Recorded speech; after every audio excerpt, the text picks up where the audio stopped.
अर्थात हमारी सोच पर निर्भर करती है। मान ली तो हार और ठान ली तो जीत है। इसी बात पर विचार करते हुए अर्थात ठान लेने से जीत मिलती है, यह बिल्कुल सच है। इसी को साबित करने के लिए इसी कड़ी में, यानी कोई अपने लक्ष्य को प्राप्त करना चाहता है, उसका कुछ भी सहयोग अगर किसी की तरफ से हो जाए तो उससे अच्छी क्या बात होगी। तो इस कड़ी में एल&आर क्लासेज आज एक नई विषय वस्तु के साथ आपके सामने प्रस्तुत कर रहा है। 2022 में जो स्कूल व्याख्याता के पेपर हुए थे, आरपीएससी ने आयोजित करवाया था, उस पेपर का, हिंदी के पेपर का विश्लेषण हम करने जा रहे हैं। और ये पेपर केवल स्कूल व्याख्याता ही नहीं, जो सेकंड ग्रेड और असिस्टेंट प्रोफेसर है, उसमें भी जो साहित्य व्याकरण वाला जो पोर्शन है वो उनमें भी काम का है। हालांकि अभिव्यक्ति माध्यम का जो विषय वस्तु की जो विषय वस्तु रहती है वो केवल स्कूल व्याख्याता के लिए ही उपयोगी है। तो उस कड़ी में आज हम बात कर रहे हैं उस पेपर विश्लेषण पर। और अभी इस पेपर विश्लेषण की आवश्यकता है तो अभी 3 तिथियां आरपीएससी द्वारा घोषित की गई है। उन 3 तिथियों में सबसे पहला जो पेपर है, हिंदी विषय की ही हम बात कर रहे हैं, और जो सबसे पहला पेपर है वो हमारा है स्कूल व्याख्याता का। तो स्कूल व्याख्याता का पेपर होने जा रहा है जून में, फिर सितंबर में होगा सेकंड ग्रेड का पेपर, और दिसंबर में होगा असिस्टेंट प्रोफेसर का पेपर।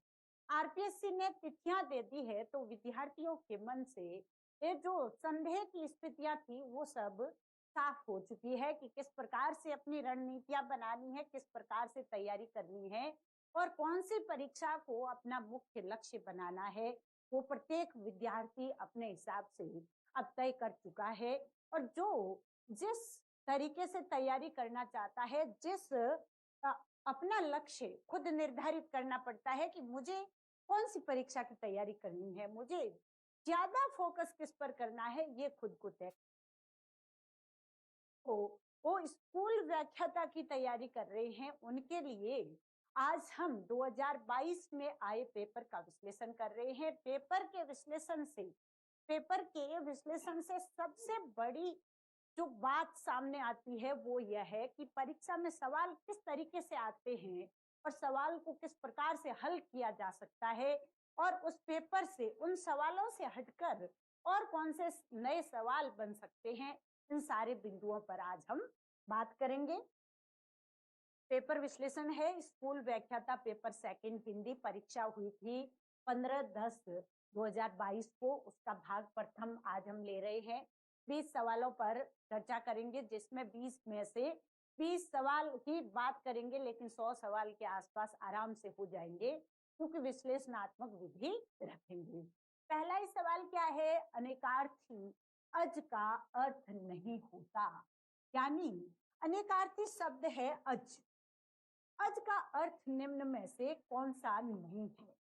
यानी नहीं पूछा है तो अज के होते कौन कौन से हैं, विष्णु अज का अनेकार्थी है, अज शब्द का अर्थ विष्णु है, अज का अर्थ शिव भी है, और अज का अर्थ मेढा भी है। भेड़ का जो नर है या पुल्लिंग है वो क्या है, उसे कहते हैं मेढा। तो मेढा अज का अनेकार्थी है, लेकिन घोड़ा अज का अनेकार्थी नहीं है। अब अज के और अर्थ क्या हो सकते हैं, एक अज किसका नाम था, दशरथ के पिता को भी, दशरथ पिता का नाम क्या था, अज था। अज, दशरथ के पिता का नाम भी अज था, और विष्णु अज का अनेकार्थी है, शिव अज का है, और उसके साथ ही साथ मेढा तो यहाँ आ गया है, लेकिन सामान्य तौर पर हम जिसे याद करते हैं बकरा अज को कहते हैं। क्या कहते हैं, अज का अर्थ क्या होता है, बकरा। तो ये अनेकार्थी शब्द है अज के, विष्णु, शिव, मेढा, दशरथ के पिता और बकरा, ये अज के अनेकार्थी शब्द है। अगला सवाल है, निम्न में से किसे राजपत्र में प्रकाशित किया जाता है। यह केवल स्कूल व्याख्याता के ही काम का सवाल है, जो कहां से आया है? अभिव्यक्ति माध्यम से। तो यहाँ पर क्या पूछा गया है? मेन हाईलाइट किस पर है? राजपत्र। निम्न में से कौन सा है जिसे राजपत्र में प्रकाशित किया जाता है? तो देखिए, राजपत्र में ऐसी कौन सी सूचना है जो गजट में, गजट, राजपत्र को क्या कहते हैं? गजट, गजेटियर होता है, गजट होता है, गजिस्ट्रेट ऑफिसर कहते हैं, जिनके साइन करवाए जाते हैं ना कि भाई ओबीसी बना रहे हैं, साइन हो रहे हैं, ये सब गजट में इनकी विज्ञप्ति आती है, गजट में प्रकाशित होता है। तो गजट अधिसूचना, गजट में क्या होती है? अधिसूचना। गजट में आने वाली अधिसूचना ही होती है और किसी को गजट में प्रकाशित नहीं किया जाता। इसको, अधिसूचना को अंग्रेजी में नोटिफिकेशन कहते हैं, नोटिफिकेशन। गजट को क्या कहते हैं? क्या, सॉरी, अधिसूचना को क्या कहते हैं? नोटिफिकेशन कहते हैं, जो किसमें प्रकाशित होता है? गजट में प्रकाशित होता है। और इसमें जो सूचना आती है वो कैसी होगी? वैधानिक सूचना, सरकार की ओर से आएगी। वैधानिक सूचना होगी जो सरकार की ओर से। अब सरकार कोई भी हो सकती है, भारत सरकार हो सकती है, राज्य सरकार हो सकती है, केंद्र या किसी राज्य की सरकार, कोई भी सरकार हो सकती है। तो वैधानिक सूचना प्रकाशित होगी, किससे जुड़ी हुई होगी? वो नियुक्ति से जुड़ी हुई हो सकती है, प्रतिनियुक्ति से जुड़ी हुई हो सकती है। जो भी वैधानिक सूचना हो वो किसमें आएगी? अधिसूचना में। दूसरा यहाँ पर ऑप्शन दे रखा था परिपत्र। तो परिपत्र क्या होता है? इसमें भी सूचना रहती है, आदेश, सूचना, आदेश, ये सब होते हैं। चाहे दूसरे बहुत सारे कार्यालयों को एक साथ भेजता है, अनेक कार्यालयों को, कोई एक कार्यालय कोई सूचना भेजे, कोई आदेश भेजे और कहाँ भेजे? अनेक कार्यालयों को एक साथ भेज दे तो उसे परिपत्र कहा जाता है। सूचना, आदेश एक कार्यालय से अनेक कार्यालयों को एक साथ भेजी जाती है। अनेक जो कार्यालय है वो एक साथ भेजी जाती है। एक कार्यालय से अनेक कार्यालयों को एक साथ सूचना, आदेश या कोई ज्ञापन भी है, लेकिन एक साथ अनेक कार्यालयों को भेजा जा रहा है तो वो किस में बदल जाएगा? वो परिपत्र में बदल जाएगा। परिपत्र होता क्या है? एक कार्यालय अनेक कार्यालयों को एक साथ कोई आदेश भेजता है, उसे क्या कहेंगे? परिपत्र कहेंगे। और निविदा टेंडर होती है। टेंडर जो क्या होता है? धनराशि से जुड़ा होता है। धनराशि का व्यय करना है या कोई निर्माण कार्य करना है, निर्माण कार्य होता है, उससे जुड़ा रहता है, निविदा रहती है। और निविदा की सबसे महत्वपूर्ण बात जो है, सबसे महत्वपूर्ण बात है कि ये सरकारी और गैर सरकारी दोनों प्रकार के कार्यालयों द्वारा जारी की जा सकती है। गैर सरकारी भी कर सकते हैं।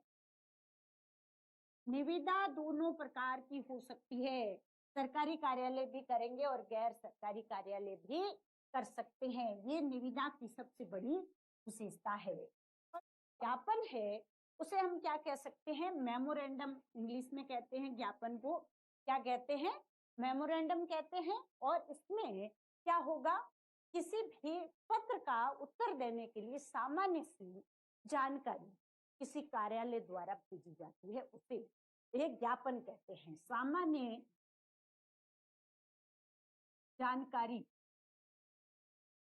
वाला पत्र एक कार्यालय दूसरे कार्यालय को भेजता है, उसे क्या कहते हैं? ज्ञापन कहते हैं। ज्ञापन में क्या होगा? पत्र का उत्तर दिया जाता है और उसमें सामान्य जानकारी, ज्ञापन। तो ये 4 बिंदु थे, चारों पर हमने मुख्य मुख्य बात कर ली कि किसमें क्या आएगा। और यहाँ सवाल क्या पूछा गया था? राजपत्र में कौन कौन सा प्रकाशित होता है? तो केवल अधिसूचना ही ऐसी है, नोटिफिकेशन ही है जिसे राजपत्र में प्रकाशित किया जाता है। अगला, किस विकल्प में असंगत विलोम शब्द है? बिल्कुल आसान सवाल आया है कि असंगत यानी गलत विलोम शब्द कौन सा है? तो देखिए, सोकर, सोकर किसे कहते हैं? आसान। सरल, सरल को क्या कहेंगे? सुकर। और दुष्कर क्या होगा? कठिन। बिल्कुल सही है। दुष्कर क्या होगा? कठिन। तो सुकर का विलोम क्या है? दुष्कर। बिल्कुल सही। अगला है ग्रस्त का मुक्त। ग्रस्त यानी जकड़ा हुआ, जकड़ा हुआ। और मुक्त यानी जिसे आजाद कर दिया जाए। जैसे कोई बीमारी से ग्रस्त है और बाद में मुक्त हो जाए तो कह दिया जाएगा कि बीमारी से अब वो मुक्त हो गया है। यथार्थ यानी वास्तविक और कल्पित, इसका विलोम क्या होगा? कल्पित, कल्पनाओं पर आधारित। अब आया है शब्द अमर। अमर यानी, अमर का अर्थ क्या है?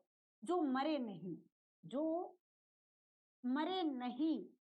अमर यानी जो मरे नहीं, यानी जिसके लिए जिसकी मृत्यु कभी होगी नहीं, ऐसा जो मरे नहीं उसे क्या कहते हैं? अमर कहते हैं। और अजर क्या होता है?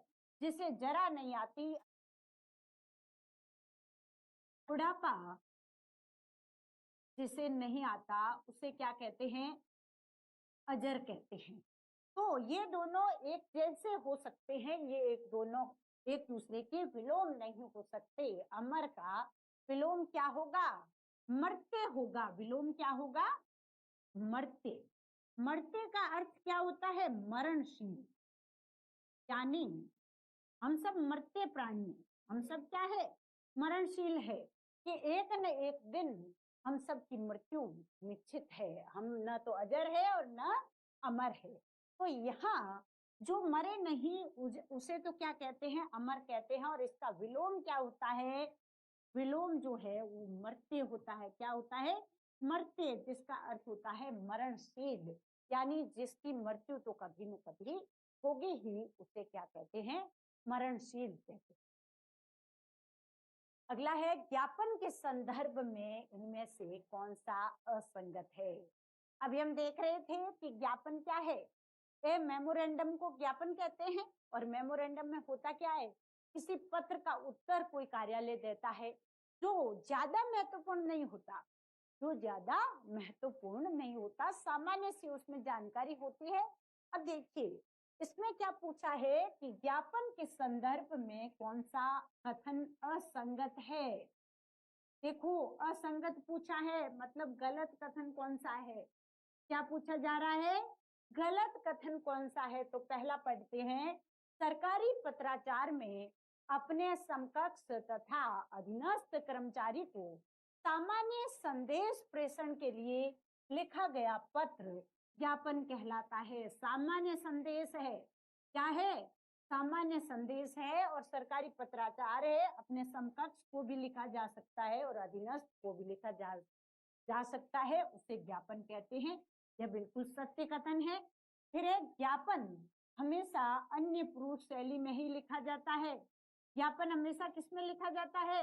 अन्य पुरुष शैली में ही लिखा जाता है। ये भी सत्य बात है।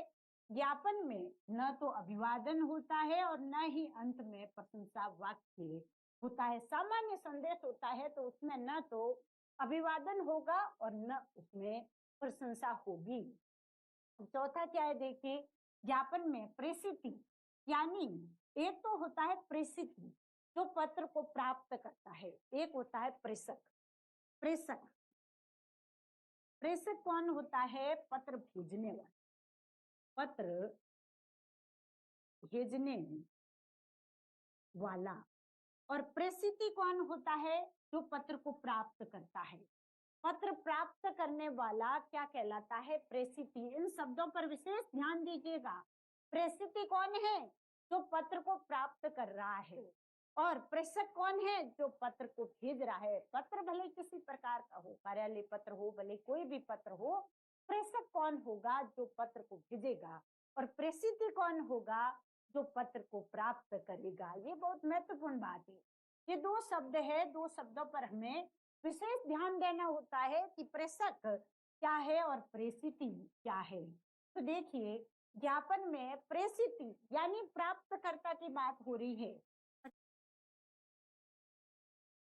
लिखने वाला नहीं, जो प्राप्त करेगा उसका नाम पता पत्र के ऊपर दाईं, यहाँ पर शब्द क्या लिखा हुआ है, दाईं तरफ लिखा जाता है।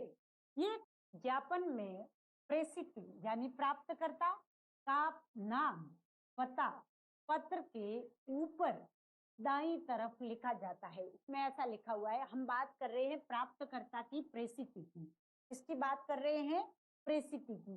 तो जो ज्ञापन है, मान लो ये ज्ञापन है, ये ज्ञापन लिखा हुआ है, इस ज्ञापन में यहां से हम कर सकते हैं कि जिधर हमारा हाथ है वो दायां हो गया, दाईं और ये हो गया बायां, बाईं ओर।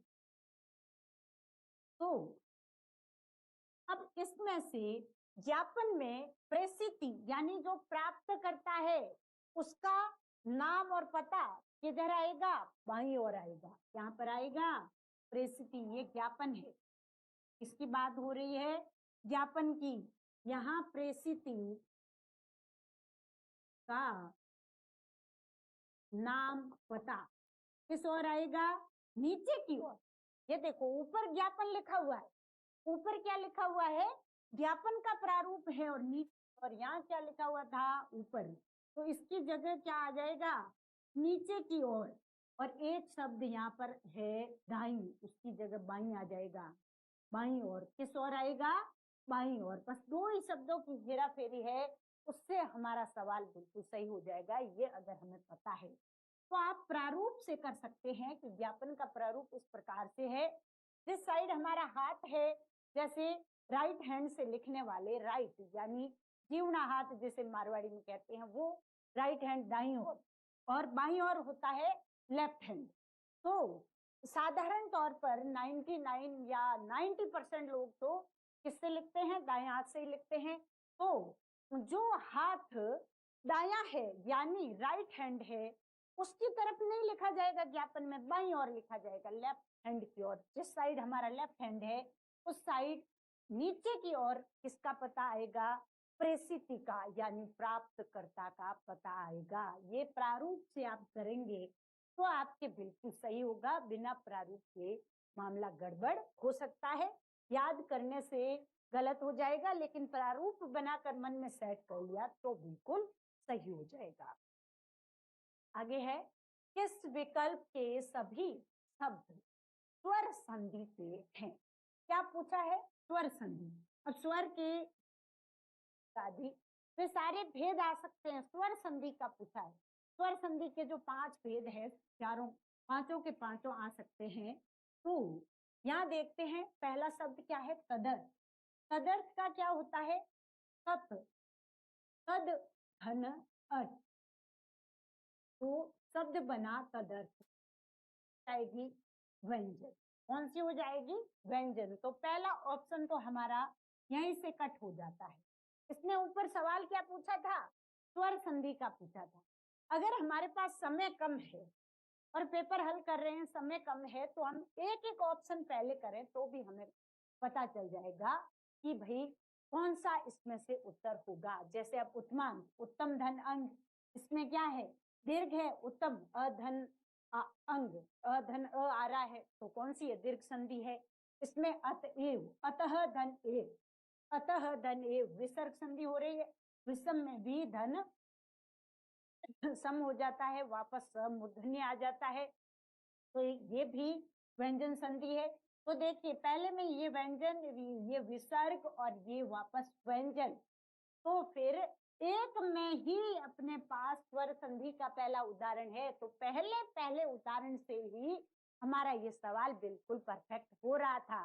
लेकिन हम यहाँ विश्लेषण कर रहे हैं तो सभी शब्दों को, एक एक शब्द को समझते हैं कि कौन से में क्या है। उत्थान, उत्थान में क्या होगा, उत्धन, हाँ, उत्धन स्थान, उत्थान होता है, ये भी व्यंजन संधि का उदाहरण है। और उत्धन लास, ये भी व्यंजन संधि का उदाहरण है, लास। अक्सर ये शब्द पूछे गए हैं परीक्षाओं में, कहीं न कहीं पूछे जा चुके हैं उत्तमांग, उत्तम धन अंग क्या बनेगा? उत्तम धन अंग। कौन सी संधि? दीर्घ। कौन सी संधि? दीर्घ संधि। कौन सी हुई? दीर्घ संधि। विद्या धन अर्थी, दीर्घ संधि। विद्या धन अर्थी, कौन सी संधि हुई? दीर्घ। और देवी इच्छा, देवी, देवी धन इच्छा, तो क्या हुआ? ये ई है और यह भी ई, दोनों मिलकर क्या बने? बड़ी ई बनी। क्या बनी? बड़ी ई। तो देवी इच्छा बना, तो ये भी दीर्घ संधि। कौन सी संधि? दीर्घ। तो इस प्रकार से ये तीनों उदाहरण दूसरे ऑप्शन में जो है वो दीर्घ संधि के हैं। और दीर्घ संधि किसका भेद है? स्वर संधि का पहला ही भेद है। और अगला जो है अतएव, तो अतएव में क्या होगा? अतः एव, विसर्ग है और विसर्ग हट जाएगा और सीधा अतएव हो जाएगा, कोई परिवर्तन नहीं। विसर्ग संधि, विसर्ग आ रहा है विच्छेद में तो विसर्ग संधि ही होगी। निष्ठुर में क्या होगा? निय धन ठुर, क्या होगा? निय धन ठुर, ये भी कौन सी है? विसर्ग। अब ये है अतीव, ये महत्वपूर्ण शब्द है, इसका संधि विच्छेद भी पूछने के लायक है। देखिए कैसे लिखा जाता है? अति, ये छोटी, सॉरी,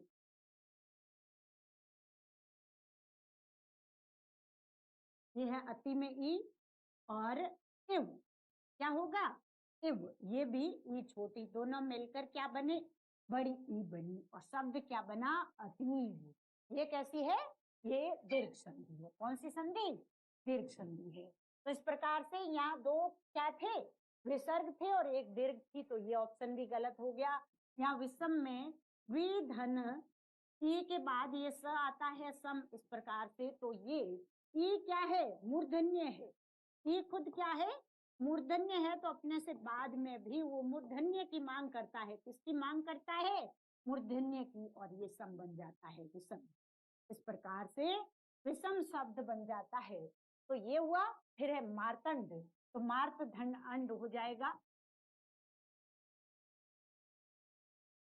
मार्तंड। और महात्मा में महाधन, महाधन आत्मा, महात्मा में क्या होगा? महाधन आत्मा। तो इस प्रकार से ये दीर्घ संधि के उदाहरण हुए। और पहला जो है ये क्या है? व्यंजन संधि का उदाहरण है। ये ई था और ई के बाद ये स दंते आया, और ई क्या था? खुद मूर्धन्य था। इस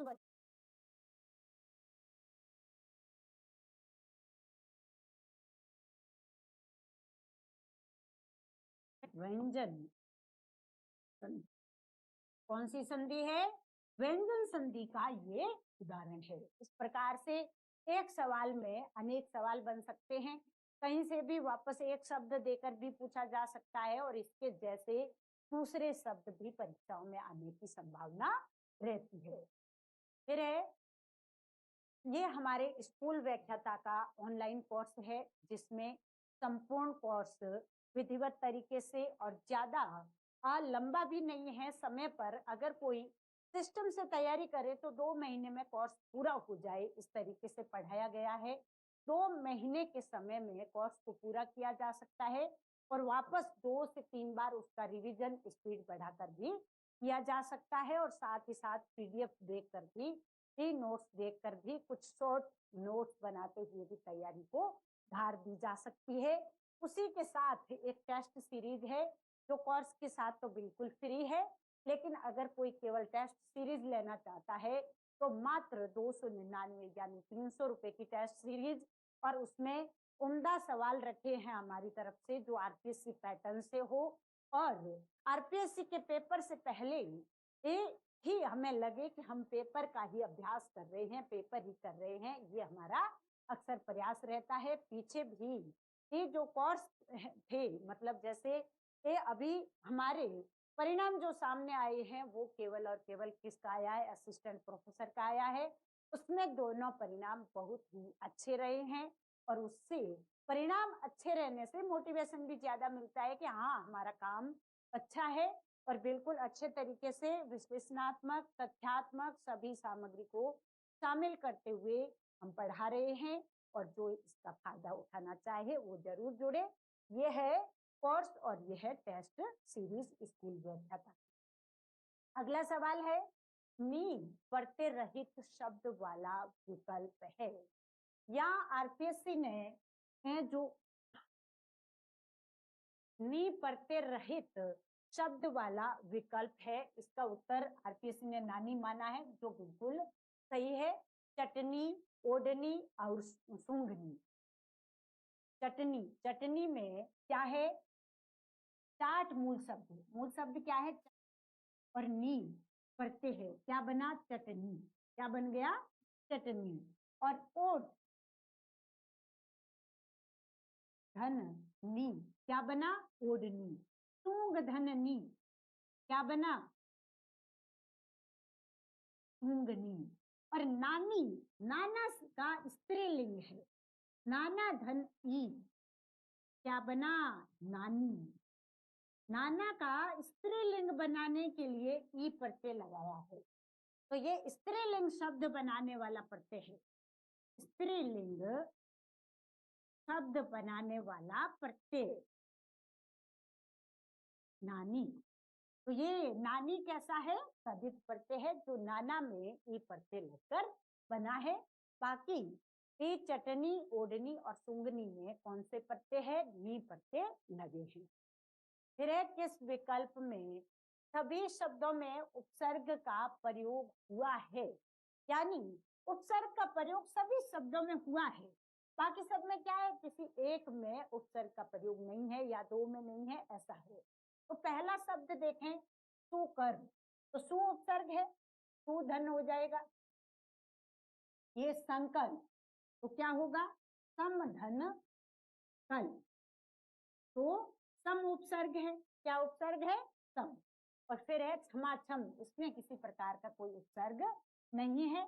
और अवतरण, अवधन तरण हो गया, अवधन तरण। और दुर्जन में दुर्धन जन, दुर्जन हो गया, दुर्धन जन। और टाल मटोल में कोई प्रत्यय क्या, सॉरी, कोई उपसर्ग नहीं है। और व्याकुल, व्याकुल में क्या होगा? वी धन आकुल, यण संधि भी है। वी धन आ धन कुल, वी धन आ धन कुल। तो यहाँ पर कितने उपसर्ग है? कई बार ऐसा सवाल भी आता है, ध्यान दीजिएगा, ये बहुत महत्वपूर्ण बात है कि कई बार इस प्रकार से भी पूछते हैं कि कौन से शब्द में दो प्रत्यय है, कौन से शब्द में तीन प्रत्यय है।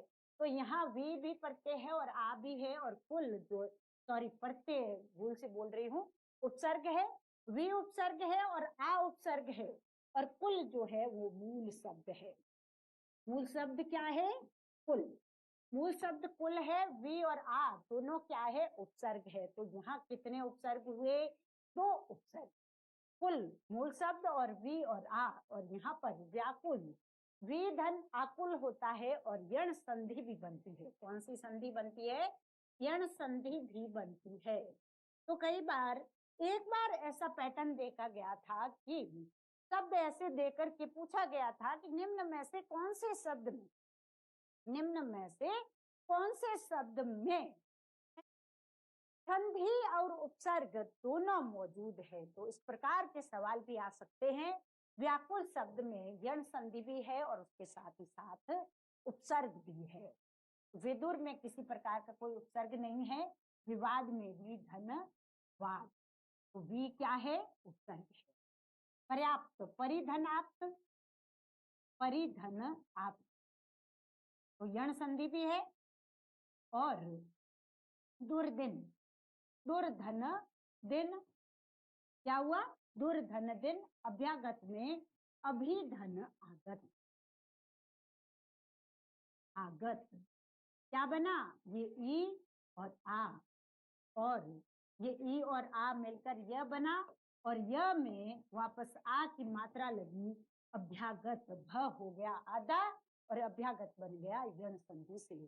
तो यहाँ भी यण है, और इधर भी यण है, दुर्दिन में उपसर्ग है, दुर्दिन दुर उपसर्ग है। ये यहाँ पर कौन सा होगा? 4 नंबर ऑप्शन बिल्कुल सही होगा।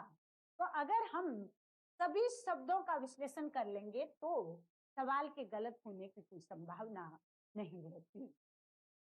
कोई राजकीय या गैर राजकीय संस्थान, यानी राजकीय है, राजकीय यानी सरकारी, और गैर राजकीय यानी गैर सरकारी, गैर सरकारी अनऑफिशियल संस्थान अपने निर्देश, योजना, निर्णय आदि को संबंधित व्यक्तियों तथा आम जनता तक पहुंचाने के लिए इनमें से किसका प्रयोग करते हैं? यानी राजकीय भी हो सकता है और गैर राजकीय भी हो सकता है, और क्या है? व्यक्तियों या आम जनता तक पहुंचाना है। केवल एक कार्यालय दूसरे कार्यालय में पहुंचा रहा हो, ज्ञापन हो जाता। एक कार्यालय दूसरे कार्यालय तक सूचना होती तो वो राजकीय कार्यालयों की बात होती है, उसमें ज्ञापन होता है। लेकिन यहाँ क्या है? राजकीय और गैर राजकीय संस्थान है, निर्देश और निर्णय आम जनता तक पहुंचा रहे हैं। आम जनता शब्द आते हैं, यह विज्ञप्ति हो जाएगी। अधिसूचना तो गजट में होती है, इसलिए ये अधिसूचना है नहीं, अधिसूचना है नहीं, ये क्या है? विज्ञप्ति है। तो यहाँ विज्ञप्ति होगी, क्योंकि आम जनता तक पहुंचाना है, भले वो राजकीय है भले गैर राजकीय है, इसका कोई भी अंतर नहीं पड़ता। आगे है, निम्न में से कौन सा कथन असंगत है?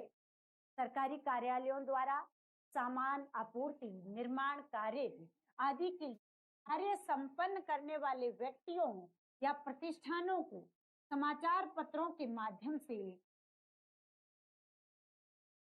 आते हैं, उसे निविदा कहते हैं। बिल्कुल निविदा कहा जाता है जिसमें कोई निर्माण कार्य करवाना है, कोई सामान की आपूर्ति करनी है, यानी टेंडर जारी करना है, भले वो सरकारी संस्थान है भले गैर सरकारी संस्थान है, तो टेंडर जो जारी होता है उसे हम निविदा कहते हैं। बिल्कुल सही है।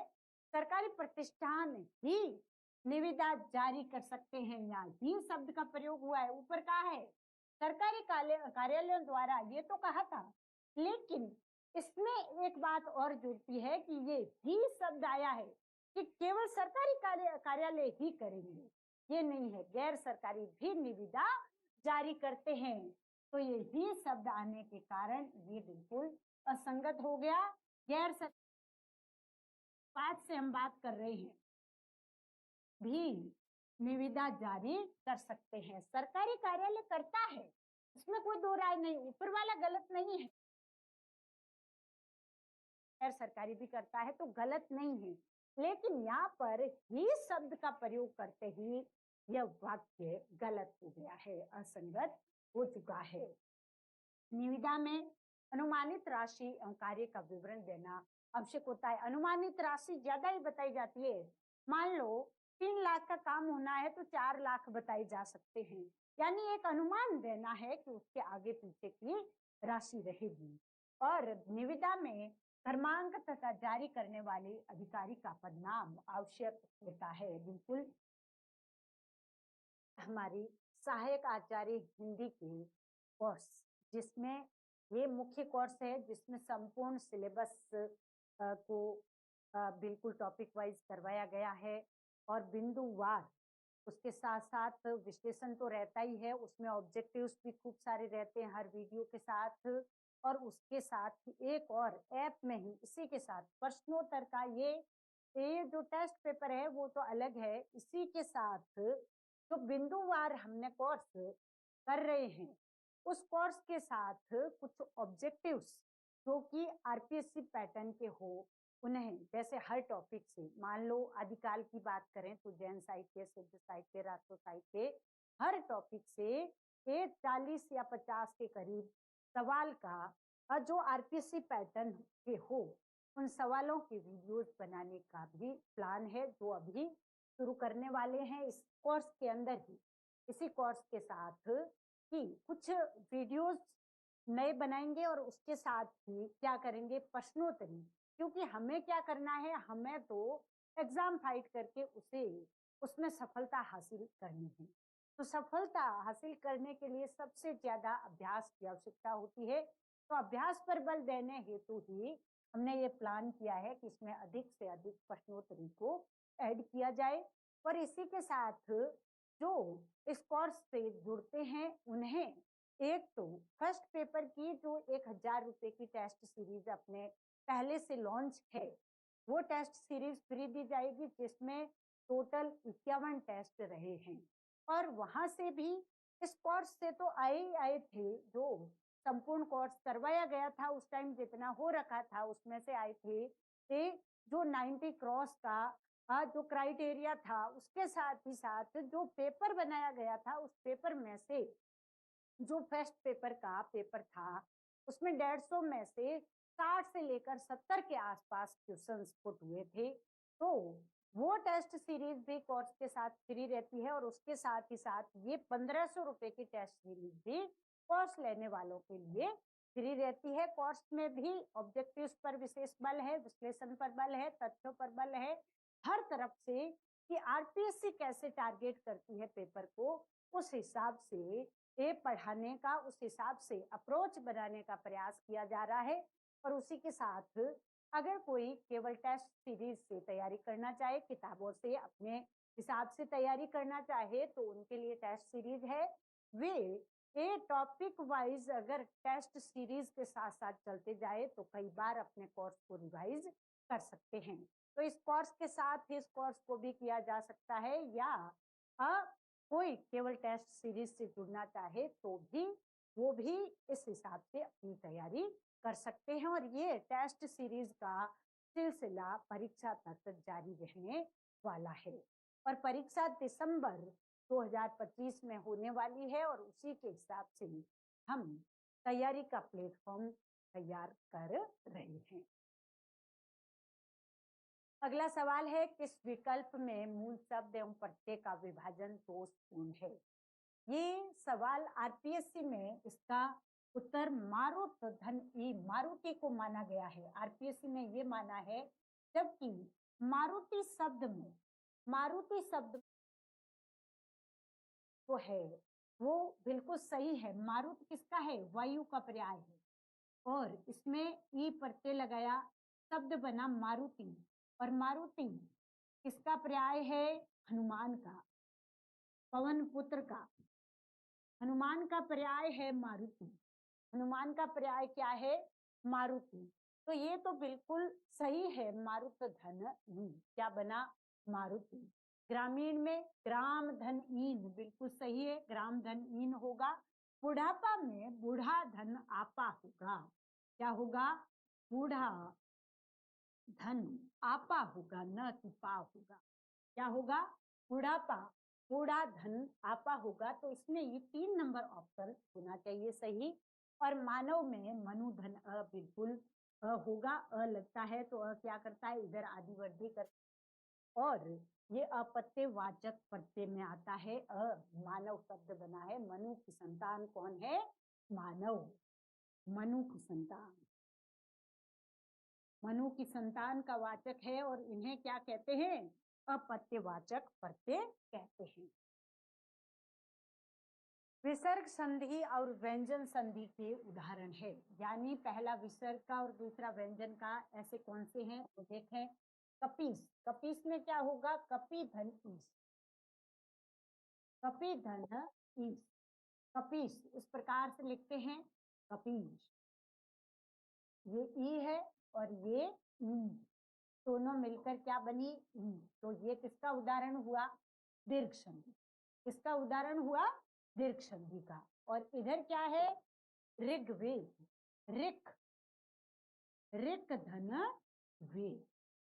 क्या है? ऋक धन वेद। क आते क शुद्ध व्यंजन आया है तो व्यंजन संधि होगी। पहला है स्पर्शी का जो वर्गीय व्यंजन है उसका पहला वर्ण है क वर्ग का क पहला, तो पहला किसमें बदल रहा है? तीसरे में। व्यंजन का सीधा सा नियम होता है, पहला तीसरे में बदलता है। और क किसमें बदला? क बदल जाएगा ग में। तो क किसमें बदल रहा है? ग में। अर्थात पहला जो व्यंजन है वो तीसरे व्यंजन में बदल रहा है। और ये व्यंजन का उदाहरण हो गया। फिर अब अगला महाधन ईस महे, क्या बना? महाधन ईस। ये आ, इसमें किसकी मात्रा? आ की, और इधर क्या है? ई। आ और ई दोनों मिलकर ए बनाते हैं। और ये किसका उदाहरण है? गुण संधि का। गुण संधि किसका है? स्वर संधि का भेद है। तो ये भी नहीं होगा। पहला कपीस की वजह से हट गया, दूसरा महेश की वजह से हट गया। लेकिन उज्ज्वल जो है उसमें व्यंजन संधि है। उज्ज्वल में कौन सी है? उत धन ज्वल। क्या हुआ? उत धन ज्वल। त है, उसके बाद ज आया है, तो ज के कारण ये आगे वाला त भी किसमें बदल जाएगा? ज में। किसमें बदलेगा? ज में। और उज्ज्वल शब्द तो आरपीएससी का आप मान लो फेवरेट शब्द, हर वक्त तो वो इसका प्रयोग करते ही करते। आरपीएससी उज्ज्वल शब्द को अक्सर देती है, तो उसमें दोनों ज कैसे आते हैं? दोनों ही शुद्ध व्यंजन है, आधे आधे आते हैं। कैसे आते हैं? आधे आधे। उज्ज्वल। अब अगला शब्द है निरोग। क्या शब्द है? निरोग। अब निरोग शब्द में देखिए क्या होगा? निह धन रोग होता है। क्या शब्द होता है? निह धन रोग। बहुत महत्वपूर्ण शब्द है संधि की दृष्टि से। जब भी संधि की बात होती है, इन शब्दों पर अक्सर बात होती ही होती है। तो निह धन रोग है, बदला किसमें? ये छोटी ई की मात्रा किसमें बदल जाती है? ये विसर्ग होने की वजह से बड़ी ई में बदल जाती है, निरोग बन जाता है। क्या बनता है? निरोग। तो ये किसका उदाहरण हुआ? विसर्ग का। और ये सन मार्ग, सत धन मार्ग, क्या होगा? सत धन मार्ग। इधर म दिख रहा है, और इधर जब म दिखता है तो त किसमें बदल जाता है? न में बदल जाता है। और क्या बन जाता है? सन्मार्ग बन जाता है। क्या बनता है? सन्मार्ग। ये व्यंजन संधि कैसी है? व्यंजन। और उदाहरण हम किसका ढूंढ रहे थे? एक विसर्ग का और एक व्यंजन का। तो यही बिल्कुल सही हो जाएगा। अगला देखिए, दुर्गुण।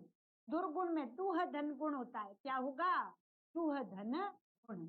और प्रत्येक में क्या होगा?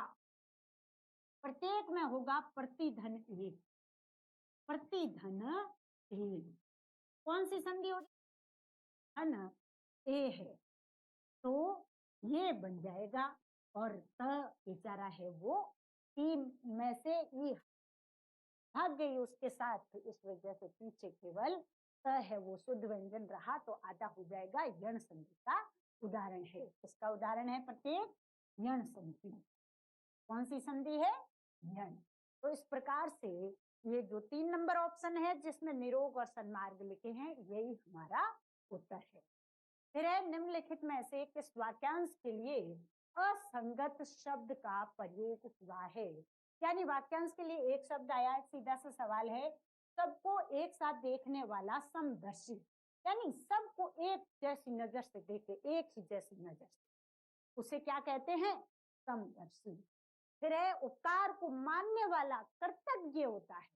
जब छोटे थे ना, बिल्कुल छोटे से थे, 5वीं 6वीं उस समय पढ़ रहे थे, तब ये चीजें हमें करवाई जाती थी। उस समय जिसने ध्यान से किए है उनको ये चीजें ज्यादा नहीं करनी पड़ती। एक बार रिवीजन करने से, 2 बार रिवीजन करने से बिल्कुल सही हो जाती है। अक्सर सिखाया जाता था कृतज्ञ किसे कहते हैं? जो उपकार को मानता है। और जो उपकार को नहीं मानता, हे मारो कियो तो कियो, माने कहीं फर्क नहीं पड़े, उनको कृतघ्न कहते हैं। उन्हें क्या कहते हैं? कृतघ्न कहते हैं, जो उपकार को बिल्कुल नहीं मानते। तो कृतघ्न उपकार को न मानने वाला। कृतघ्न कौन होगा? उपकार को न मानने वाला। और उपकार को मानने वाला कृतज्ञ होगा।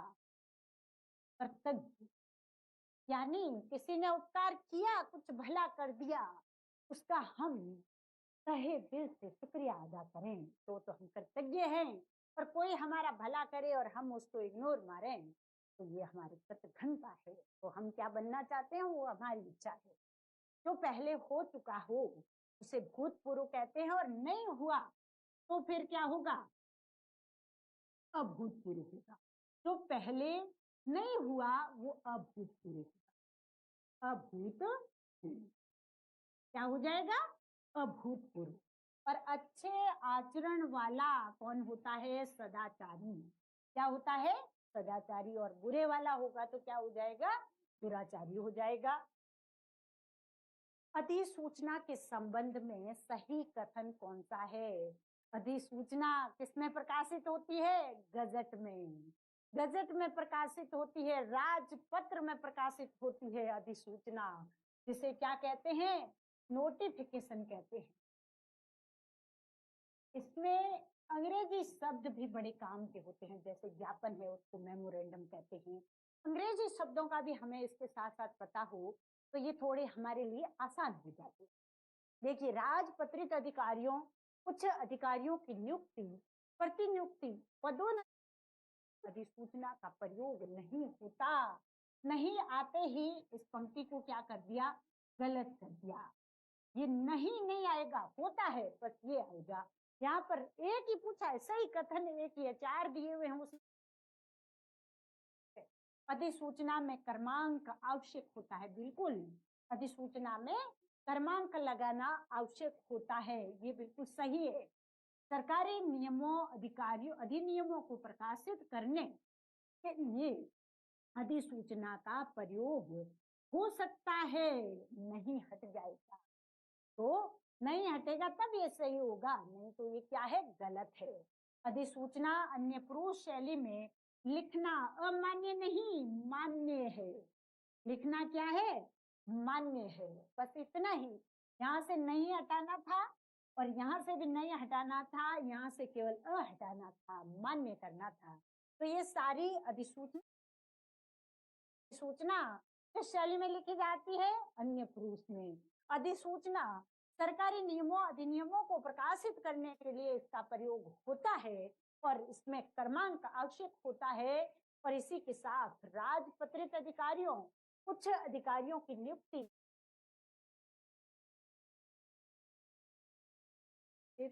हो सकते हैं, इसके लिए इसका प्रयोग किया जा सकता है। नहीं शब्द को हटाना था, बस इतना ही काम करना था। इस विकल्प के सभी शब्द परस्पर पर्यायवाची नहीं है, यानी एक शब्द है जिसके सारे पर्याय है, ऐसा कौन सा विकल्प नहीं। बाकी सब तो पर्याय है। जैसे राक्षस है तो राक्षस का मनुजाद बिल्कुल पर्यायवाची होता है और दैत्य भी होता है, ये तो सही हो गया ऑप्शन। परसून किसके हैं? फूल के। किसके हैं? फूल के। परसून और कुसुम तो फूल के पर्याय है, लेकिन पल्लव किसे कहते हैं? किसले?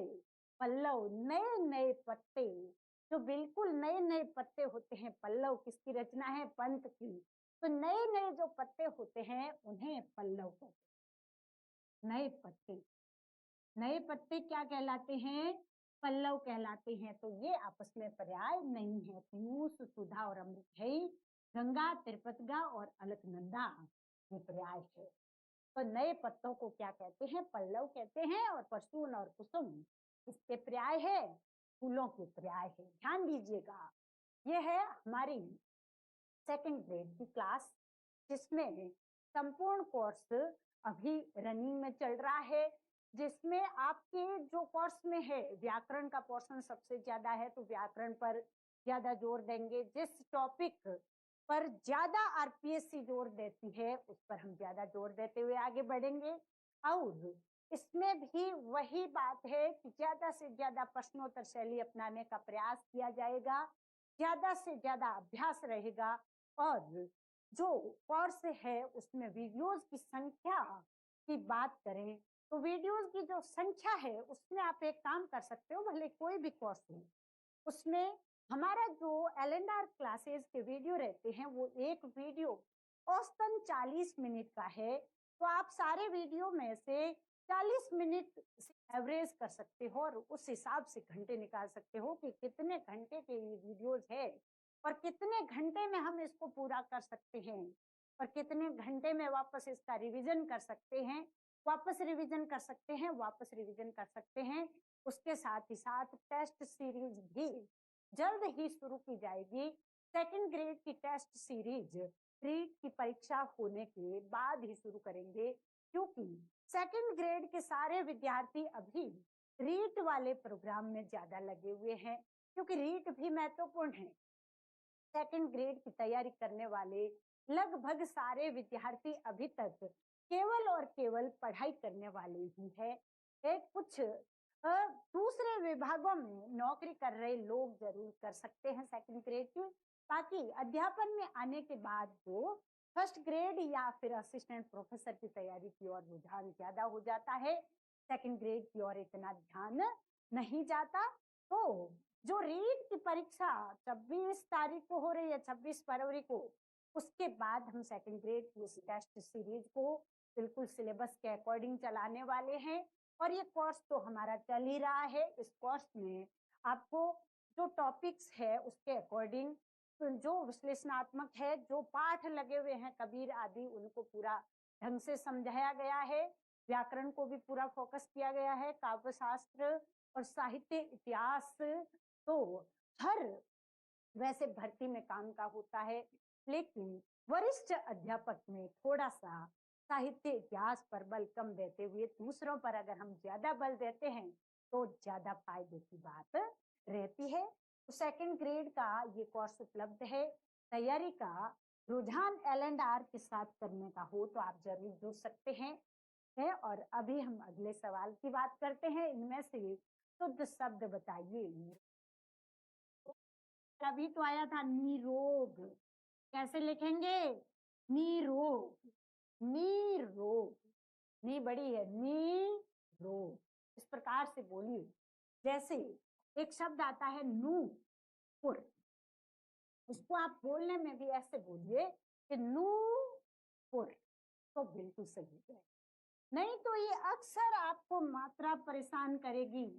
पुर, जयपुर लिखते हैं पुर, वो छोटा होता है कि नहीं होता है, तो यहाँ पर भी नूपुर, नूपुर किसे कहते हैं? पायल को। तो ये निरोग है जिसमें क्या है? निह धन रोग, विसर्ग संधि है। क्या है? विसर्ग संधि। अमन किसे कहते हैं? शांति को। सौहार्द बिल्कुल शुद्ध शब्द है। और पुनरावलोकन होता है, क्या होता है? पुनरावलोकन। शब्द क्या है? पुनरावलोकन। पुनर्धन अवलोकन, क्या शब्द है? पुनर्धन अवलोकन, पुनर्धन अवलोकन। तो ये र बेचारा अशुद्ध व्यंजन था, उसके साथ अ की ही मात्रा मिल रही है, तो कहां से लाएंगे आ की मात्रा? आ की मात्रा हम लाएंगे कहां से? अक्सर लिखा हुआ ऐसा दिख जाता है और बच्चे कंफ्यूज हो जाते हैं। लेकिन ये है ही नहीं, यहाँ पर अ की ही मात्रा है, तो हम अपनी मर्जी से तो ला नहीं सकते ना। जो हिंदी का नियम है उसके अनुसार शब्द क्या बन रहा है? पुनरावलोकन बन रहा है। कार्य पत्र में पत्र के ऊपरी हिस्से में बाएं शीर्ष पर प्रेषक अधिकारी का नाम पद छपा रहता है। बड़ा डीप सवाल है यार, बड़ा ही डीप सवाल। अगर आपको पूरी रूपरेखा याद है तो बिल्कुल सही हो जाएगा। पूछा क्या है? किस सरकारी पत्र में पत्र के ऊपरी हिस्से की बात हो रही है? जैसे ये पत्र है, पत्र के ऊपरी हिस्से की बात हो रही है, ऊपरी हिस्से की बात हो रही है। ये कह रहे हैं कि ऊपरी हिस्से में बाएं शीर्ष पर, अब बायां कौन सा होगा? ये बायां, और ये हो गया आपका दायां। ये क्या हो गया? दायां। अब यहाँ पर पूछ रहे हैं कि बाएं शीर्ष पर प्रेषक अधिकारी का नाम पद छपा रहता है। प्रेषक, प्रेषक कौन? भेजने वाला, भेजने वाला। उस प्रेषक अधिकारी का नाम पद, केवल नाम पद, प्रेषक। बात हो रही है अर्थशास्त्रीय पत्र की। अर्थशास्त्रीय पत्र में क्या होता है? यहाँ पद नाम रहता है, प्रेषक अधिकारी का नाम पद नाम रहता है। क्या रहता है? नाम पद नाम यहाँ पर रहता है। यहाँ पर यह है अर्थशास्त्रीय, अर्थशास्त्रीय पत्र। अर्थशास्त्रीय में ही प्रेषक अपना नाम लिखता है और किस ओर लिखता है, बाईं ओर। तो फिर दाईं ओर क्या रहेगा? उसके कार्यालय का नाम, जो भेज रहा है प्रेषक, उसके कार्यालय का नाम रहेगा। प्रेषक के कार्यालय का, किसका कार्यालय? प्रेषक के ही का नाम रहता है। जबकि जो ज्ञापन, परिपत्र और अधिसूचना, ये जो तीन है, तीनों में जो यही बात प्रेषक अधिकारी का पद नाम जो है वो कहाँ रहता है? एक हस्ताक्षर रहता है और एक नाम पदनाम जो रहता है वो कहाँ रहता है? वो नीचे की ओर रहता है, इन तीनों में, इन तीनों में, अधिसूचना में, ज्ञापन में और परिपत्र में, तीनों में नीचे की ओर होगा। तीनों में नीचे की ओर और नीचे में भी दाईं ओर पदनाम होगा। प्रेषक का हस्ताक्षर, तो ये कहाँ आएगा? नीचे की ओर, दाईं ओर। नीचे की ओर कहाँ आएगा? दाईं ओर हस्ताक्षर और पदनाम वगैरह आते हैं। ये किसकी बात है? इन तीनों की बात है, तीनों की। 1, ये 2, ये 3, तीनों के तीनों में उसी प्रकार के पत्र की, जिसमें क्या होता है? जो प्रेषक है, जो भेजने वाला है, उस अधिकारी का पदनाम कहाँ लिखा रहता है? नाम और पदनाम बाईं ओर लिखा रहता है। बस यही बात यहाँ पर ध्यान रखनी है। ये और कौन सी है? ये दाईं ओर, और इधर होता तो बाईं ओर। सही अर्थ युक्त शब्द युग्म कौन सा है? यानी सही अर्थ वाला कौन सा है? तो अचल, अचल का अर्थ क्या होता है? स्थिर हो जाता है। आप पृथ्वी बिल्कुल सही है ये, लेकिन ये गलत हो गया तो एक युग्म तो गया। दूसरा है तरणी, युवती नहीं है। तरणी का क्या है? नाव है। क्या है? नाव। तरुणी होती है, युवती क्या होती है? तरुणी होती है। तरुणी का युवती होता है। फिर है करोड़, करोड़ गोद को कहते हैं, बिल्कुल सही है ये, करोड़ गोद को कहते हैं। और करोड़ जो है वो 100 लाख को कहते हैं, ये बिल्कुल तीसरा ऑप्शन बिल्कुल सही है। सूची का, तालिका बिल्कुल सही है, लेकिन सूची, सूची का पवित्र होता है, क्या होता है? पवित्र। और इंद्राणी सची को कहते हैं, सची, इंद्राणी का पर्याय है। इंद्राणी का पर्याय क्या है? सची। तो यहाँ पर ये तीसरा बिल्कुल सही हो गया है। का बरखा जब कृषि सुखाने, लोकोक्ति का सही अर्थ क्या है? यानी क्या होगा? काम बिगड़ने पर सहायता व्यर्थ होती है। यानी किसी का काम बिगड़ जाए और उसके बाद कितनी ही सहायता कर दी जाए, कुछ काम की नहीं होती। सहायता समय पर की जाए वही उपयोगी है। इसलिए ये कहावत चलती है कि का बरखा जब कृषि सुखाने। आग में घी डालना मुहावरे का सही अर्थ है। किसी के क्रोध को और ज्यादा भड़का देना, उसे क्या कहते हैं? आग में घी डालना।